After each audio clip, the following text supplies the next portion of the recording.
Though I'm going to nag you, I apologize, but it is really necessary for the growth and spread of philosophy. Please, please help out the show at freedomainradio.com/donate. Listen, I know a lot of people watch these videos. We're just passing 800,000 subscribers. We've had well north of 500 million views and downloads, so you'll need to cough up a little bit from time to time. You know, it's fair, right? It's fair. I put a lot of time and effort and energy. This is the concentrated culmination of over 3 decades of study and preparation in how best to communicate complex ideas to a generally intelligent layperson audience. You need to participate a little bit more. freedomainradio.com/donate. Pay value for value. You know, if you're watching these shows, you're getting value out of them. Pay a little bit. It's good for your conscience. It's good for your principles. And it certainly helps out this show. So freedomainradio.com/donate.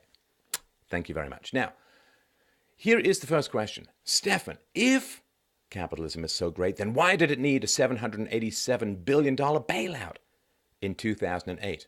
That privately owned fractional reserve banks turned into $29 trillion via a recursion of deposits and loans to each other at near zero interest rate, i.e. via legal counterfeiting. And this is a very common error. And I say error with all due respect to the fact that this is what people believe, this is what they've been told, and I'm no disrespect or anything like that, but there's this belief that anything which makes money is part of capitalism. Capitalism is just someone profited, someone made money. But if you go out and you pay $50 for a Saturday night special for some, I don't know, untraceable gun or something, don't do it, but if you did, and you went and you mugged someone, and they had $100 on them. Well, you've spent $50 and a little bit of time, and now you have $100 you've profited, and that's not part of the free market. Why? Because it's a violation of property rights. It's the initiation of the use of force. It's a crime. And therefore, if you want to know what the free market is, what you want to do is you want to look, is there a gun in the equation or not? Now, sometimes the gun is more obvious. You know, somebody's got a gun to your ribs and they're mugging you or whatever. And sometimes the gun is less obvious, insofar as the government grants reserve banks a monopoly over the creation and production of currency. Now, the government then requires that you pay your taxes with said same currency, which means that you kind of have to get a hold of that currency in order to stay out of jail for non-payment of taxes. So when the government grants a monopoly, what it's saying is that if you try to compete with this fractional reserve bank, we're going to throw you in jail. If you do what the fractional reserve bank does, which is to create money out of thin air, you are a counterfeiter and you will go to jail, right? So this is not part of the free market at all. Currency has not been part of the free market in America for 105 years, since the creation of the Federal Reserve in 1913. Because originally, of course, money was gold. And what we call fiat currency, paper currency, was simply like a check. You know, like it was just, rather than carrying around gold, you would carry around these pieces of paper that represented gold, because you had to have ID and they couldn't be stolen as easily and cashed in as easily, where if someone grabs your gold and runs off with it, well, they've got your gold. So the substitution of paper for the thing itself is not part of the free market. It was never requested by the free market. It was requested, of course, by bankers and by governments who love having this kind of power.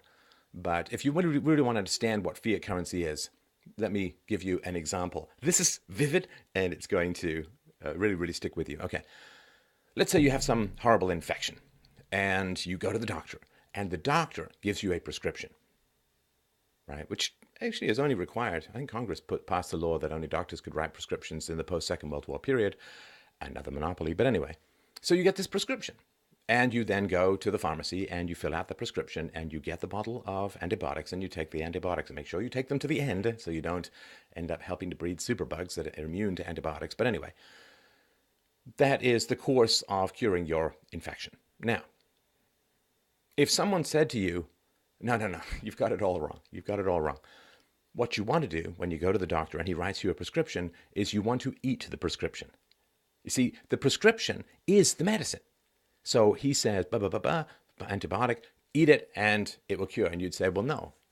The piece of paper is not the thing itself. It gives me access to the thing itself, which is the actual antibiotic pills, but the piece of paper. The prescription is not the medicine, in the same way that fiat currency is not gold or a basket of commodities or cryptocurrency or whatever it is, right? It is not the thing itself. A picture of something is not the thing itself, right? If you say, I want to buy an iPad on the internet, and someone says, here, this is a picture of the iPad, and you say, okay, $500, and then they mail you something, it comes in a suspiciously small envelope. Turns out that what you bought was a picture of an iPad. You'd say, no, I wanted an iPad, not a picture of an iPad. The image is not the thing itself. Fiat currency is not money, and a prescription is not medicine. So that's not part of the free market at all. Nobody would want that. Nobody would want a currency that could be inflated at will. Nobody would want a system of rigid price controls over interest rates, right? Interest rates basically are the price of borrowing money, right? Money itself, we'd rather have stuff now rather than a year from now. And so we should pay more to have something which is in higher demand, which is consumption in the present rather than in the future. So interest rates are the price of consuming now and paying later. And we know that price controls lead to massive distortions in the marketplace, right? So when OPEC jacked up the price of gasoline or oil, I guess, in the 1970s, there was a huge jump in the price of gasoline. And then Nixon, Mr. Free Market, right, Mr. Anti-Communist, he imposed price controls, which resulted in blocks going around blocks of lineups for cars to try and get gas, and then they just constantly ran out. So we know that if you artificially set the price low of something, all you do is produce shortages, and if you set the price artificially high for something, all you do is produce a black market and political pull allocation of that resource. So when you have price controls, you distort the heck out of the free market, and when you have the government controlling the interest rates, then you have price controls over one of the most essential signals that the free market gives, which is savings versus spending, right? So if more people are saving, then the price of borrowing money goes down. Why? Because there's more money and fewer people who are borrowing it. Because if you're saving, you're not spending, right? And so when people put a lot of money in the bank, the price of interest goes down.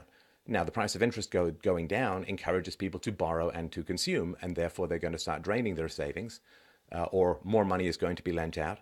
Now, as more money is lent out, the supply of money available to be lent goes down, which means that interest rates are going to rise because supply is down, demand is high.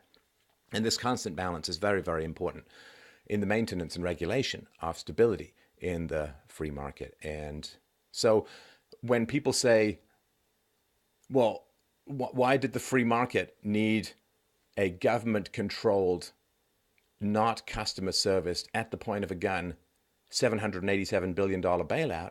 Well, there's a gun involved in that, right? And it's not part of the free market. It's not part of voluntary transactions. It was the government creating, borrowing, begging, printing money out of thin air to hand to banks in order for banks to avoid a bankruptcy, said bankruptcy being caused in many ways or centrally by the government forcing banks to lend to underqualified people in order to raise the rates of home ownership to make the economy look better. So it's nothing to do with the free market. And the key of that is that you say bailout, where did the bailout come from? Bailout came from the government. Government is not part of the free market. Government is an agency of coercion. It's not part of the free market. And if you say legal counterfeiting, I don't know about this 29 trillion, I mean, I've not looked that up, but if you say legal counterfeiting, well, if counterfeiting has become legal, that's not part of the free market. So I just wanted to sort of mention that. Next question. If capitalism is so great, why did communism have the first man, first woman, first pet, and first satellite in space? Why did the capitalist United States have to catch up many times over in the most technologically difficult endeavors of space technology? Now, there's a lot to be said about this. First of all, if you are a communist country, you can, because you basically own the economy, you can pour resources into crap like having Yuri Gagarin, well, I guess there was a dog, then a chimp, and then Yuri Gagarin fly into space. What did that do to the average, what did that do for the average person in Russia? Who cares, right? We know that putting someone in space means that there are fewer bridges, worse roads, fewer buildings. There's just less stuff for the consumer. And you can say, well, but they did invent Tang and other useful things came out of the space program. But so what? It's still not customer focused. It's still not part of the free market. So sure, communism can grab all the resources at once and pour them into massive amounts of technological endeavors, and they can win that race. But so what? I mean, it's first of all, it's kind of cheating, right? I mean, it's like saying, well, if free competition in sports is so great, why do the people on massive steroids tend to win the race? It's like, well, they're cheating, right? So if you can take things by force and pour hundreds of billions of dollars into a particular program, well, you get someone up in space and everyone else is kind of broke. That's not part of the free market. The other thing, too, you might want to read a book called East minus West equals zero.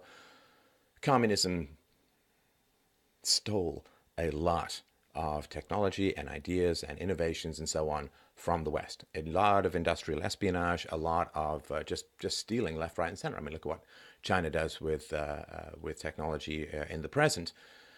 And so even if we say, well, communism got the first man into space, so what? It's not moral, because they're using the power of the state to strip people of their resources in order to pursue a government program called getting one guy into space.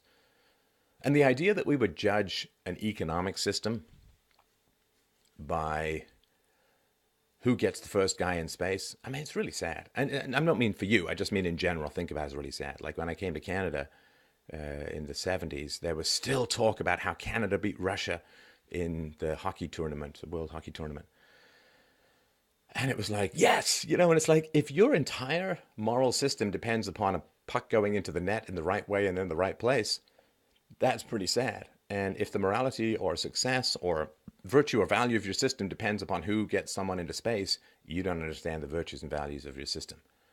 And so, what does it matter? I mean, what does it matter? The question is, consumer goods were produced in the free market in America, which they weren't produced in Russia. So yeah, if you have a lot of slaves, sometimes you can build some cool stuff. Why is it that only Egypt built the pyramid? Anyway, you understand, right? Okay. So next, you're a smart man. Stefan, you mentioned early in the video, the workers have to negotiate for the value. So you're admitting that without help in this endeavor, the bottom workers will be taken advantage of by the more educated and greedy suits, who will employ every method they legally can to keep as much of the company money in their pockets as possible. Socialism is not the answer, but what is? I've been waiting and things are getting worse. So yeah, you have to negotiate for your value. If you're willing to work for very little money, then you will be paid very little money. Now, other people may bid you up and so on, and it may happen if you're kind of passive, but you should negotiate for what you want. I at the beginning of this video, it's partly why I did this exercise. I asked for what I want, which is support for this show and for all of the ideas and arguments and evidence that I'm bringing to bear on these very complex problems. So I ask for what I want. Doesn't mean you're going to give it. I hope you will find it in your heart to go to freedomainradio.com/donate and help it out, but it's up to you. And so, yes, you have to negotiate. Now, just think about this. Let's say you go to a garage sale, and let's say that you know something about stamp collecting or coin collecting, and there's a stamp or a coin there that is more valuable than what's being asked for. There's some coin there, they're asking for $5, but you know that it's worth $50 or $500 or whatever, right? What are you going to do? Well, you're going to pay the $5, usually. You're going to pay the $5, and then you're going to go off and you're going to sell it for $500, and you're going to say, wow, $495, that's some pretty good antiquing, or that's some pretty good garage sale archaeology, right? Now, are you going to go back and say to these people, well, you really didn't understand the value of what you're selling. I'm going to split the profits with you, right? Here's $247.50 or whatever, right? It's not likely that you will, right? So they are undercharging, so to speak. I mean, they're happy to get the $5 because they don't know about the $500. They find out about the $500. They're going to kick themselves, right? And we all hear this, there's some painting in the basement of some aunt who died, and the family move in and they find out that this painting is some Rubens sketch that's worth whatever, right? It happens all the time. It happens all the time. Now, what's the problem with it? Well, the people are happy with the $5, and the other people are happy selling the coin or the stamp for $500. What's the problem? You may have regrets, say, oh man, if I'd have known about it, this, that, and the other, right? But if you're sensible, you say, okay, well, I made a bunch of money from my garage sale. I can't possibly look at every single coin and every single stamp and every single thing that I'm selling to find out whether it's secretly valuable or not, right? Because let's say you're selling 100 things and it's going to take you a half an hour per item to find out whether or not it's valuable or not, right? Okay, well, that's 50 hours, right? And the odds are it's not. So you're going to waste more than an entire work week trying to find out whether stuff is valuable or not. And then even if you find out it is valuable, well, I guess you could sell it online or whatever. But so rather than spend the 50 hours, you just sell a bunch of stuff which you're happy to sell, gets it out of the house, gets you some money and so on. So is it smart or sensible or wise to check the value of everything that you're selling in your garage sale just in case there's a hidden gem in there? Well, the odds are there isn't. And the time you're going to have to spend is quite high. And the profit is so, it's not really worth it. So sometimes you undersell, for sure. Sometimes you undersell. Sometimes you ask out the second most attractive girl because you don't think the most attractive girl is going to go out with you. Maybe she will, maybe she won't, but you aim a little lower. That's up to you. Learning how to negotiate, learning how to ask for what you want is just a fundamental part of adulthood. And schools don't like it in particular because schools don't like it if you negotiate because you're there so that teachers can get summers off and nice pensions and retire at 55 and get health care benefits because they're obese or whatever, right? So you're not taught how to negotiate in schools because, well, in general, you're taught by women certainly up to high school, and women score very high on agreeableness. They don't like to rock the boat and so on. So the school isn't going to teach you how to negotiate because the school doesn't want a whole bunch of kids who know how to negotiate for fear that they might actually try to negotiate. So there's a whole bunch of reasons as to why you probably, if you grew up with a single mom, you're probably not going to be great at negotiating because she wasn't able to negotiate the presence of a father in your life. If your parents divorced, obviously you're going to see people who weren't very good at negotiating because they couldn't navigate or maintain the continuance of their marriage and so on. So yeah, there's a bunch of things. But the important thing to remember is that you're not negotiating with your boss. You're basically, you're leveraging your value to the customer. You're leveraging your value to the customer. So let's say that you're some great waiter and you're a waiter who's so great that people will actually come to the restaurant just to have you serve them. And so everyone comes in and says, oh man, I want Bob to be my waiter. He's great. He's so funny. He's charming. He's warm. He's friendly. He gets our food here nice and hot. He brings us a bill on time and so on. Now, if you're that kind of waiter, can you ask for a bigger section? Sure. Can you ask for more money? Sure. If you're the cook and people just love your food, there's two cooks. One food, people are like, they send it back quite a bit. Another cook, they're like, this is the best food I've ever tasted. Who's going to be able to successfully negotiate for a raise? Well, the cook who makes the food that people really, really want to eat. He's going to negotiate for the raise and get it if the businessman is sensible, right? Because he's negotiating based upon his value to the customers. Because people think that your negotiation is with your boss. Your negotiation is not with your boss. The negotiation fundamentally is with the customers. Now, if you are a salesman and you are selling twice what everyone else is selling, then you have twice the value, so to speak, to the company. And so you're going to ask for a raise or increase in commission or whatever it's going to be, right? And that's usually baked in, like the more you sell, the more commission you get. So that is the negotiation. So if you want to make more money, provide more value. It's not just a matter of willpower. Now, the greedy suits who will employ every method they legally can to keep as much of the company money in their pockets as possible. And there's this funny thing, like only the bosses are greedy. The workers are never greedy. Well, wanting more for less is a wonderful part of human nature. We love that part of human nature. It's why we're not living in caves. It's why there are remote controls. It's why we have phones we can call each other from an elevator rather than walk all the way across town. We want something for nothing. We want to be able to talk to people without walking over. We want to be able to eat food without growing it. Yeah, of course we want something. We want more for less. That's called civilization. That's called, I'm not coming to your house. You're not coming to my house for these conversations. I'm broadcasting them, right? You get more listeners for less effort of walking around and speaking myself hoarse, right? So everybody wants more for less. Come on. The bosses want it. And also, so the idea that there's this big differentiation, that the workers are just hard done by, downtrodden, black-lunged victims of capitalism, and evil, monocled, thin mustachioed capitalists are just laughing and giggling as they drug people and take their kidneys in a Mexican toilet or something. I mean, it's all just cliche and nonsense and crap.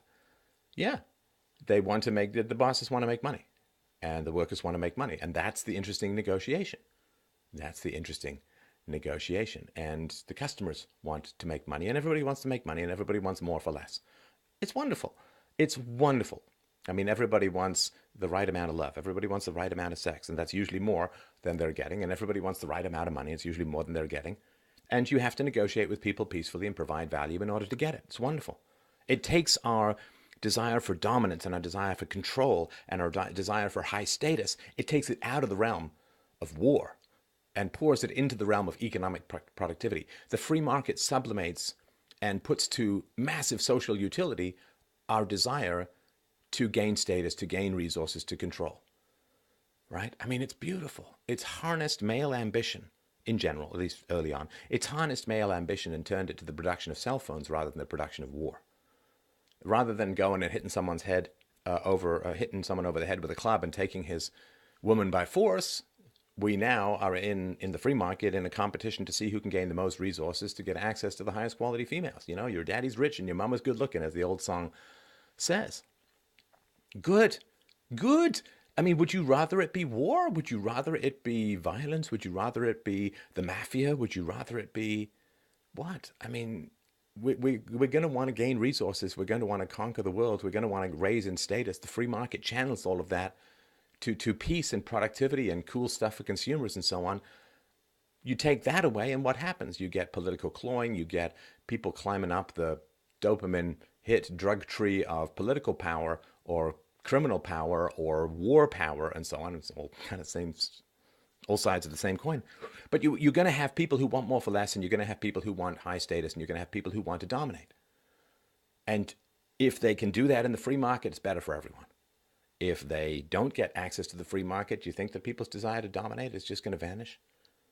I mean, people in power want more money. Okay, well, at least in the free market, they're limited by competition. They're limited by what customers are willing to pay. They're limited by shareholders, by stock prices, by worker revolts, by people quitting. There's limited, right? You give these people political power. Where's the limit? Where's the end? Where is? Well, the end is the end of civilization. So let's just remember, whatever you say about the capitalists, you're saying about everyone. And whatever you say about the free market is infinitely worse in the political sphere, which is really the only alternative to the free market for those who want high status, high power. So here says someone from Europe. He says, I'll keep my privileges, my 35 paid vacation days, my free medical care, my 8 salary compensation if I get laid off, my benefits if I get in a bad situation. I kind of like them. So that is why I'm in Europe. So just don't get any socialism. I was so horrified when my friend in the US told me that he'd been laid off and had to leave the same day. No compensation. Here is mandatory 2 to 4 weeks. Yeah, whatever. Enjoy capitalism. Well, this is a well-tended piece of tax livestock. So, first of all, my privileges, they're not your privileges. They're paid for by other people. 35 paid vacation days. It's not paid for by the capitalist. It's paid for by the customers. The capitalist doesn't have this big magic pile of money that he can just drain to pay for your benefits. 35 paid vacation days. Well, if everyone in your country, let's say this is Sweden, right? If everyone in Sweden gets 35 paid vacation days, you haven't benefited because those vacation days have to be paid for by something and someone, and that's the customer in the end, right? So let's say this raises the price 15% for goods. Well, okay, the thing that used to cost $100 now costs $115. And everything.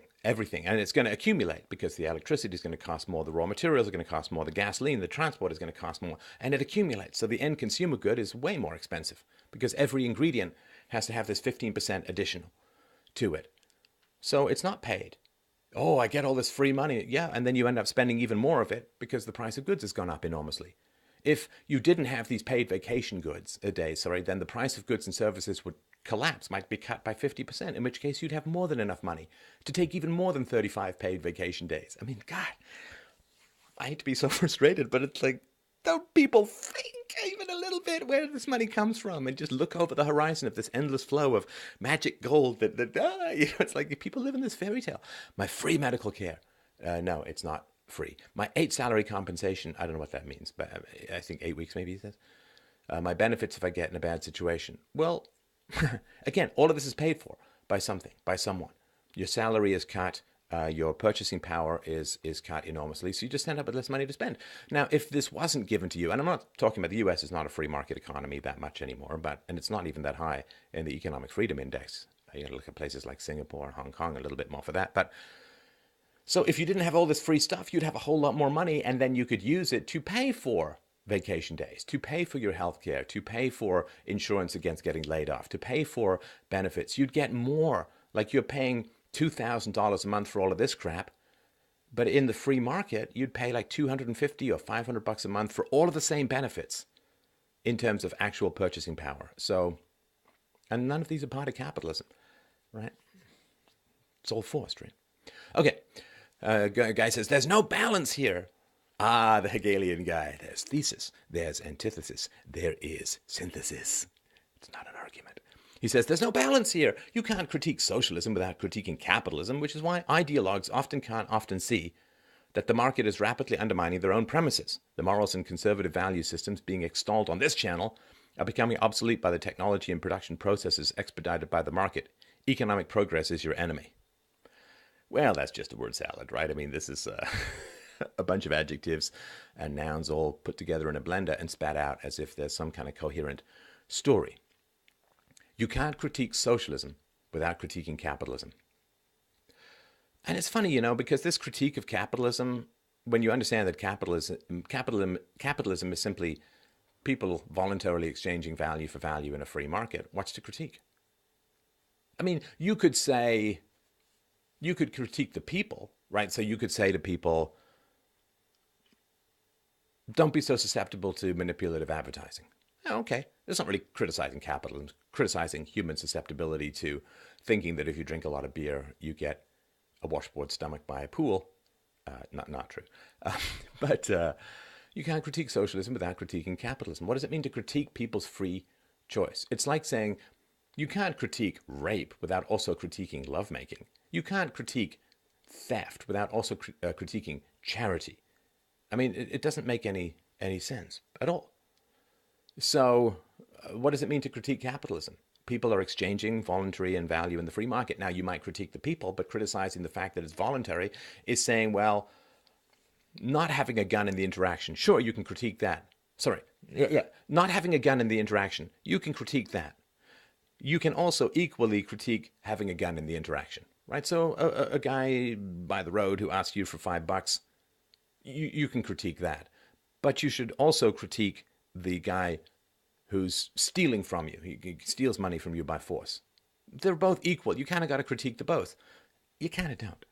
One is voluntary, one is violent. One is free, one is coercive. One is chosen, one is violently imposed. So, yeah, I don't know about the rest of this stuff. Economic progress is your enemy. Says the guy who types on a smartphone. I assume from the typing, he types on a smartphone attached to a massive complicated data plan and using browsers and YouTube and so on, which was largely brought to the end consumer by the free market and so on. So yeah, let me type on the most advanced economic progress stuff that economic progress is your enemy. I don't know. It's not necessarily an instant rebuttal, but it just seems kind of silly. All right. Guy says, I agree with this talk, of course, but I'm still having problems with people like Kylie Jenner. She sold some lip kit and gathered wealth beyond imagination of any hard worker. She had the privileges of being born into a wealthy family. How is this equality of opportunity? How is this meritocracy? Do you really think she worked harder than all the people who are working hard and are still below the poverty line? Let's think. We know that not everyone who makes a lip kit will be allowed to sell it. I don't know about that. You might say anyone could just start a similar business, get rich, and then leave it to their kids, but that's not how it works. The other companies have plenty of tools to destroy you early on. Depends on type of industry, of course. They can undercut your prices, and you can have better, more quality products who people want more, but once undercut, this might eventually destroy. Oh, God, public schools, man. Or they can sue you endlessly for some nonsense. Even if you eventually win, it will financially destroy you. Who will stop concurrency to destroy you? Also, there's a fact that market gets saturated, so there's only space for so many concurrent businesses. Not everyone can have their business. Those are just few thoughts that occur. Obviously, it doesn't mean I want socialism, but I'm unable to find good explanation. The inheritance business seems inherently unfair. Start advantage, ruining the equality of opportunity. Yeah, so Kylie Jenner, don't know much about her. I think she's one of the Kardashian clan. I think she's made like $1 billion selling makeup and lipstick and so on. And yeah, you can criticize that. I think you can criticize that. If you want to be more attractive, diet and exercise is the way to go. I don't fundamentally, and I've had shows about this, I think makeup is kind of ridiculous, which is why I don't really wear any. So yeah, this is who I am. So I don't know what that really means to say it's bad, but you can say to women, why are you paying for this stupid lip kit? Well, but again, I saw it was in a mall. It was a store over makeup. They had a sign over makeup and it said tools of the trade. So maybe it's worthwhile. Like maybe a girlfriend, a woman can spend, I don't know, what is it, $10 or $20 for this lip kit, whatever that is. So she spends 10 or $20 and it's enough to push a guy over the edge to invite her out. And then he goes out and he spends $100 on her for an evening. It takes her to dinner, dancing or whatever, right? Okay. So she spent 10 or $20 and she got $100 worth of value. Are you going to tell her she's wrong? Maybe Kylie Jenner has made $1 billion because she's created $50 billion worth of value for women in terms of dates and rituals, transfers, and so on, right? Or maybe it's not even dates. Maybe it's like, well, if I wear this lipstick, guys are more likely to help me with my homework, so I don't have to work as much in school. I don't know. I don't know. Maybe guys are just more likely to buy me stuff or give me stuff. Or maybe if I wear this lipstick, guys, I can use these beta orbiters around me to help me move. And therefore I save $200 on a moving company after spending only $20 on a lip kit or something. I mean, I don't know. I don't understand the finances of beauty because I'm a guy. And so I was the one asking out and I was the one usually paying and so on. So, but it's a real transfer. Is that valuable? Is that rich? Is that right? Is that good? Talk to women. Talk to women and say, this is not wise, this is not right, this is not good, and see how you do. Maybe it'll work, maybe it won't. But the idea that Kylie Jenner is the problem, yeah, she was born into a wealthy family. Absolutely. And it's not equality of opportunity, but whoever said that, equality of opportunity is everyone could do anything, right? That's equality of opportunity. That doesn't mean that everyone starts at the same place. And you can't ever have people start at the same place, you understand? You can't ever have people start at the same place. Inequality is foundational to life. Inequality of singing voice, of looks, of hair distribution, of size of boobs, of intelligence, of negotiation skills, of personality traits. There's no personality trait that doesn't have some kind of genetic basis, and the dice roll of genetics means that, I'm sorry, but you are not going to end up with some magic kind of equality. Now, you may be tempted, as a lot of people are, to say, well, what I'm going to do is I'm going to create a government power that allows for the massive redistribution of saved money. So you can't leave more than $50 to your kids. Okay. Well, first of all, that would just destroy people's ambition because a lot of people make money in order to provide well for their kids, to leave money to charity, and they just won't do it. And so there's that. Secondly, to reduce inequality in the starting position of kids, you have now created massive inequality insofar as some people have the power to strip other people of trillions of dollars. I wonder if that's going to corrupt anyone. Thirdly, of course, there's this idea that Kylie Jenner or whoever are magically better off for what it is that they have. I mean, have you never known any rich kids? Do you know how many rich kids are miserable and depressed and anxious and drug addicted and on Adderall? And, they're tortured by the fact that there's this regression to the mean. So people really, really good at making money are less likely to have children who are good at making or keeping money. I just did this video that by the second generation, 70% of families' wealth is 70% of families, the money's gone. And by the third generation, it's 90%. And can you imagine inheriting $5 million and blowing it? Can you imagine how horrible and terrible that's going to make you feel? Can you imagine how torturous your life is going to be? Can you imagine growing up with all those kinds of privileges and not becoming narcissistic or grandiose? Or, I mean, I mean, look at these people's marriages. Look at the dysfunction in the household. Look at, they become famous. What was it? Kim Kardashian became famous because of a sex tape, and she's on what, her second or third marriage, and I don't know. It's this idea. Well, they're rich and they're pretty and they're famous, and therefore, I don't know, if that was enough to make you happy, Marilyn Monroe might still be alive, and it's not the answer you're looking for. Oh, they're so rich, they're so pretty, they have so much money, they must be so happy. They post all these pictures of themselves on yachts and so on. It's like, you don't know if they're happy. And having to struggle might actually make you a lot happier. Kylie Jenner did not earn her family's money. She did not earn her own looks. There have been some rumors that she's had plastic surgery. I don't know, but she didn't earn her own looks. They were either bought for her by plastic surgeons or plastic surgery, or she was just born that way, in which case she didn't earn it. So getting a whole bunch of money for things that you didn't earn, I guess it looks good from the outside, but I've kind of seen it from the inside. It's not very pretty. So envy. Envy is terrible. Now, this idea that if you try and enter into some marketplace, they're going to lower their prices and drive you out of business and so on, it doesn't happen. Like, people say this kind of stuff, but it doesn't actually, there's not actually a record of it in the free market. There's really not a record of it in the free market that someone's coming into your marketplace and so you lower your prices and you put them out of business and then you raise your prices like crazy. Well, as soon as you raise your prices, other people are going to come in. And there's just not evidence of it because there's so many people who can compete with you. Do you know how many, like, have you ever been to a drugstore, like a pharmacy? Have you ever seen like these acres and acres of like weird crap you can put on your face to make yourself look prettier? I mean, I'm sorry. It's like a crazy Joker production chemical factory in there. People basically, you need this cream, this under eye cream. I remember some woman saying to me once that if you're going to, you get a little dab of the cream, you see, and you have to rub around your eyes with this, I don't know what finger that is, the one next to the pinky, and that way you don't, push too hard. And she was like 300 pounds, so I don't think that this particular thing was the most important. But just I don't know, women love this. Women love this stuff. They love this stuff. It's one of the delightfully incomprehensible things about women. Their relationship to this stuff is like men's relationship to technology. It kind of incomprehensible, kind of delightful.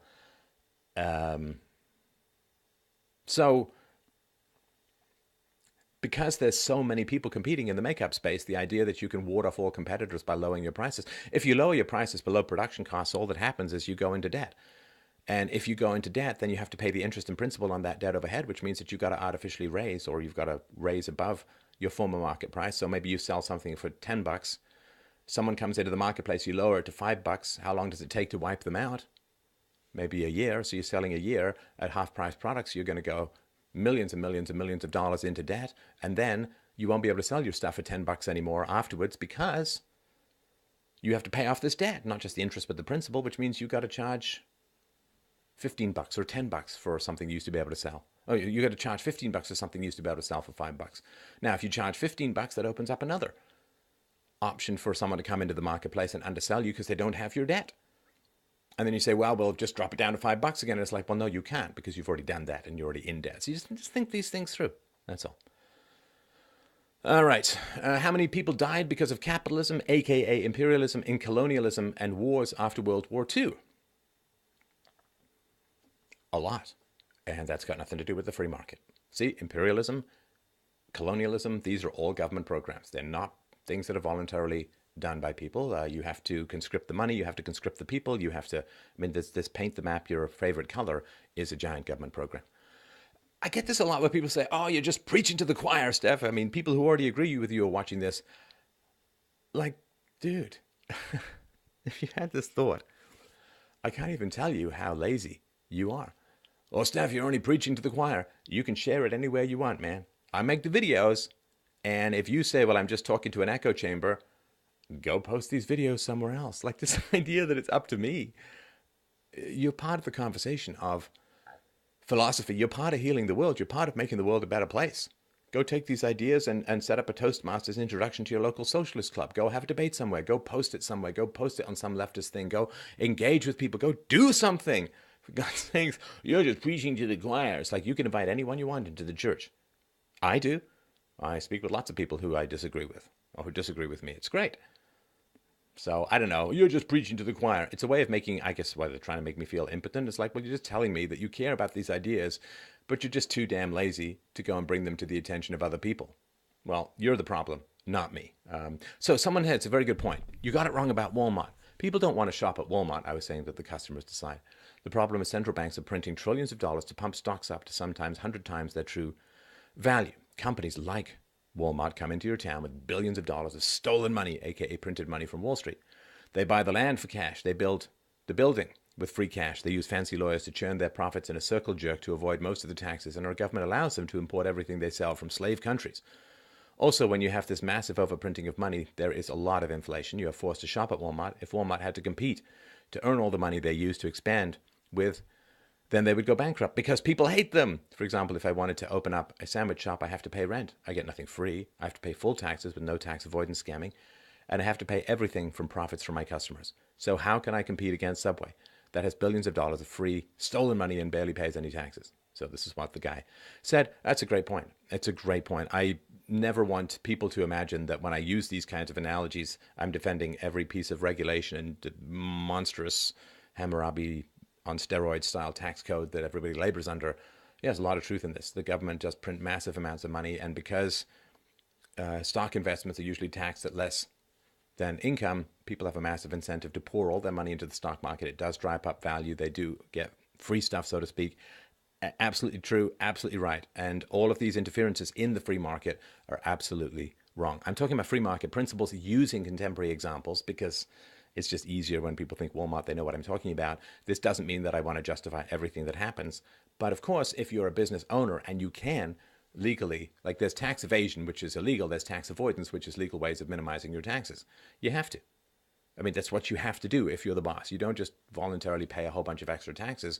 You won't be the boss for very long, and you might in fact get sued for not fulfilling your legal responsibility of fiduciary duty to maximize the value. So, hate the game, not the player. All right. So, someone said, I think this video should be part of a series so that you get to these. Oh, sorry, he was a little bit earlier. Yeah. He says, this is good, but again, you don't address the points you initially said in your first video. I think this video should be part of a series so that you get to those initial points. Those initial points were emotionally driven, and that is what needs to be addressed. These are good arguments, but the young socialists need to be addressed on their terms that counter their feelings. I think that perhaps you shouldn't stress the violence of the state. Most young people won't appreciate that argument and think that you're delusional to carry on with that thinking. Their idea of the state is that it provides services, roads, hospitals, etc. Address the idea that the state providing services doesn't mean it's socialist, and that taxation is needed to have those services, so that tax is not a total evil, and that capitalists are not against it in principle. Many young people look to Europe for their model of socialism, so address that, which is quite a hard problem compared to Venezuela. So, the state provides services, roads, hospitals, etc. Yeah, the state does provide services. So what? The question isn't, does the slave owner give dental care to his slaves? The question is it moral? Is the entire situation moral or not? So yeah, if you get unjustly locked into a prison, and these are extreme examples, but just for the sake of principle, right? If you get unjustly locked into some prison cell, guess what? They're going to provide you food. They're providing you shelter. They're going to provide you at least rudimentary health care and so on. Does that mean that it's right? Well, they're providing you services, right? They're giving you services. So sure, the government provides hospitals. And there's this fundamental fallacy which says that when the government provides something, if the government doesn't provide it, it won't be provided, right? That's right. I mean, that's like there's a rock in the middle of a stream and the water's all going around the rock. And if you lift that rock, well, everything changes, right? The water's going to rush into the hole even more so because it's a depression and so on. It's not just going to continue to go around. When you change things change. I sort of put it that basically. So yeah, the government provides roads for sure. I very strongly doubt that roads are the very best way that things should be transported. Roads were certainly the interstate highway was put in under. It was put in after the Second World War in order to allow for the free movement of the military around America. If there was a nuclear war or something, And is that the best way that society should be organized? I don't know. You get all these, quote, free roads and still paid for by debt. You get all these free roads. What happens is, well, people get a whole bunch of cars, and then they drive around a lot, and then they move around a lot, and then the whole society gets structured around these, quote, free roads that ended up with a highly mobile society that's dependent upon Middle Eastern oil. And the next thing you know, well, the Middle East is expanding ideologically and physically quite quickly because they stole all the Western technology and companies after the Second World War, because Europe and North America were exhausted from the Second World War. So who knows? I don't know if roads are the best way that society should be organized. I don't know. Maybe we'd have teleportation. Maybe we'd have more 3D printing movement of stuff. Maybe people would be more clustered together. Maybe there'd be better communities. Maybe there would certainly be far less environmental degradation if the roads weren't all, quote, free. There'd still be some roads. Maybe there'd be jetpacks. Maybe there'd be personal helicopters. I don't know. I have no idea. But once the government puts a structure in place, it's like digging a trench, right? And it's guiding water. You dig the trench, and the water that's coming down that goes into the trench follows that way. I don't know. I mean, is it right? Roads. Is the way that the government provides healthcare at the moment optimal? No. I mean, I had to flee from Canada to America for any reasonable kind of healthcare. I don't know. When people are on Medicare and Medicaid, their prognosis, their outcomes are actually worse than if they're not. So it's sort of like saying, well, the slaves, you see, they pick all the cotton, they pick all the fruit, they pick all the food. And if the government isn't providing, free labor in the form of enforcing slave laws, well, then this stuff's all just going to rot in the field. It's like, no. What happens is you develop giant combine harvesters. There are robots now that can pick raspberries and strawberries and grapes and all that. I mean, things change. And if you're going to look to Europe and say, well, you see, I mean, Europe has all these wonderful welfare state socialist models and so on, it's like, yes. And a lot of people from the Middle East and from Africa are coming to Europe to get all this free stuff. Does that seem like a very good deal to everyone? Does that seem like a sustainable thing? Europe, Sweden is going to be 30% Muslim in just a couple decades. And they're coming there a lot of them are coming there for the free stuff. So you get this giant welfare say, oh, well, it's wonderful. And then everyone comes in and the government doesn't have a chance, really, the people don't really have a chance to say no. They're not really asked about it. Okay, the last one here says, by being a philosopher, you should know the limits of reason, that it can't cure all bad thinking like some magic wand. So you have to harness emotion to help with your reasons. More broadly, you need to inspect emotion, which you did in this video, and specifically look at that, the heart and not the head. It's I think it's part of the same question. I don't know. It's annoying, of course, when people come up with these ridiculous false dichotomies, when they straw man your position. When did I ever say reason cures all bad thinking like some magic wand? If I had access to magic, why do I have over 4,000 shows? I just use magic, right? So you have to harness emotion to help with your reasons. I don't know. It's a funny thing too, and I mean I'm torn about this because let's say you sing a song and people say you hit a bad note. The answer isn't always, well, yeah, you sing it better, right? Because they can hear, they have ears. So it's not like everyone who tells me how to improve what I'm doing, they don't have to do it better, but they can, because the capacity to think is not necessarily the same as having a good or bad singing voice, right? Like Simon Cowell probably can't sing, but he can say he has ears and he's got judgment, got a good experience in the music industry and so on. So he can judge these things. But if you say I'm a great singer, you're singing badly, then I'd like to hear how you sing it better, right? I mean, if you're Freddie Mercury, you can tell me you're not hitting that downscale note after the falsetto on Somebody to Love quite right. And it's like, yeah, I think I've only done that once in my life. And even George Michael didn't try it when he did the live version of that song. So if someone can do these wonderful... So people are always like, well, Steph, you just need to do this, you need to do that. It's like, you got a webcam? Show me, inspire me. Because stuff like this, you got to harness emotion to help with your reason, inspect emotion, look at that, the heart. I don't know what to do with any of that. Like people who just give me generalities, give me something specific, You need to be healthier. You need to do better. You need to improve. I mean, you're not a coach if you just have some athlete and say, well, you need to just improve. You need to get better at your sport. It's like, well, yeah. Can you tell me anything specific I need to do? No! Well, then you're a crap coach, and I should not listen to you. So, thanks very much. I look forward to your feedback on